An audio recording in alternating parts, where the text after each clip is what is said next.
Have you ever wondered, what type of business should I start in 2025? Or should I take capitals from investors or go solo? This video is for you. 5 different business models, no fluff, no fake guru, no course to tell you, just how it actually works. This is the type of information I wish I had before I started 10 years ago, trying several different business models and failing. And I'll tell you the exact model I'm using right now to build my own communities of founders. Best understand this, everyone online is trying to sell you a secret, but there isn't any secret. There's just one proven blueprint. They all work, but just not for everyone. So I'm going to try break down each model, the pros, the cons, and who it's for, if it's for you specifically. This will help you in your research into picking the right model for you specifically to become successful and make generational wealth. When most people think of entrepreneurship, they think of a startup backed by venture capital. If you look at all these unicorn companies in SF, such as Uber, Airbnb, and Facebook, they all raise huge amounts of money to grow quickly, dominate the market, and build brand recognition extremely fast. The dream is a massive exit, either through acquisition or IPO, which would then turn the founders into billionaires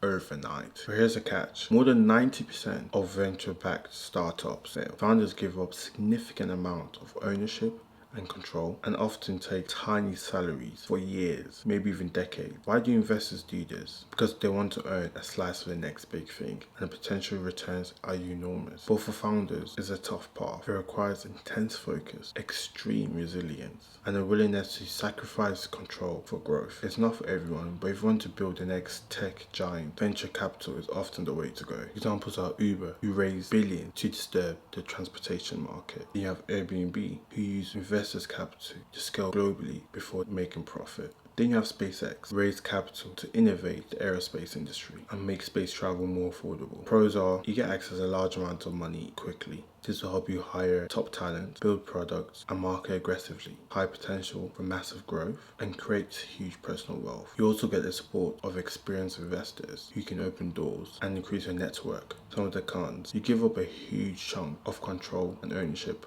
of the business. You'll be under immense pressure from the investors as they want you to grow fast and hit different milestones. This is for people who want to build game-changing businesses. Risk takers, comfortable with uncertainty. Founders willing to sacrifice control and equity for a huge company. People with strong network are able to attract investors. Number 2 is bootstrap business. This means starting a business with your own capital or reinvesting every money you make back into the business without outside investors. An example of this, like MailChimp, a massive email marketing platform, started with bootstrapping. GoPro, during the earlier days, was bootstrapped before scaling. You also have Lemless, who the founder used all his money to start the company, build the software to change. Some of the pros, you own 100% of the company, and it's obviously you have co-founders. It's to focus on profitability. You don't spend recklessly. You have zero pressure from investors because you make all the call. Growth tends to be sustainable and controllable. Some of the cons are you grow a lot slower because you don't have a large amount of capital to invest into the company. You might also have limited cash to hire top talent or go into market aggressively. Scaling can be harder without outside help. This is for people who want to take control and build steadily. For entrepreneurs who have limited access of funding. Those who prefer steady and sustainable growth. People with patience and discipline to reinvest into their business. Number 3, service-based business. Another way to start is by selling your skill directly. Whether it's consulting, freelancing, coaching, marketing, or design. Service business often require little upfront cash. For example, you can do paid ads for the local brick and mortar business. You can be a freelancer for video editing or copywriting. This is one of the fastest ways to generate income. You can literally start immediately. Low startup costs, just your skill and a way to find the clients. Some of the cons are your income is limited to your time. You can only work so many hours. To grow beyond yourself, you need to hire or productize a service. It can be exhausting if you don't build useful systems. This is for people who have skills or expertise to offer. Those who want quick cash flow. Individuals comfortable selling and networking. Entrepreneurs who want to validate business ideas with real clients before scaling. The 4th idea is e-commerce. You can start an online store literally by just opening up a Shopify. Obviously, we know brands who started by drop shipping but then scaled it to become a real business. For example, you have a company like Gymshark. They started as a small fitness apparel brand, now they're a $1 billion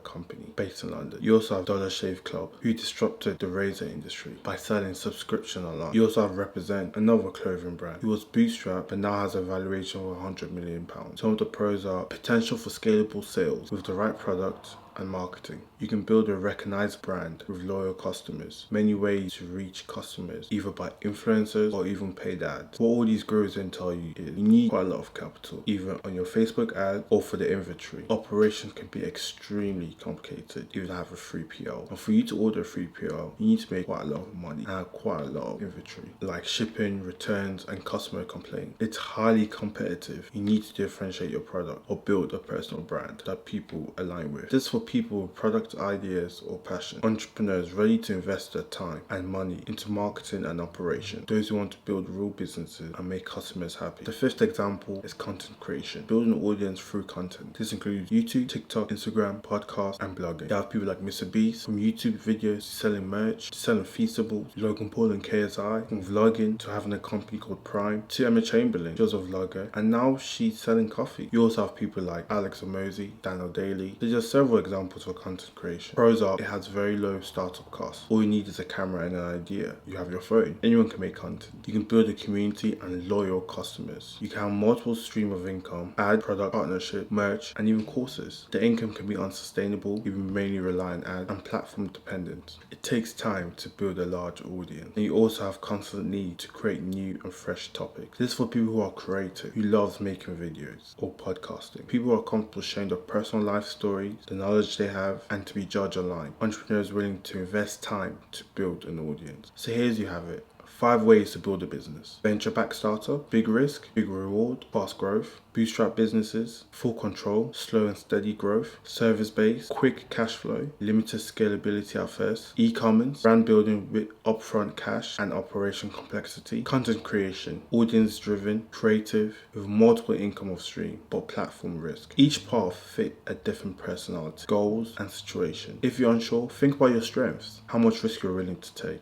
how quickly you want to grow. Comment down below what method you're currently using, or what method are you planning on using. I want to help you guys. I want to build a community of successful entrepreneurs.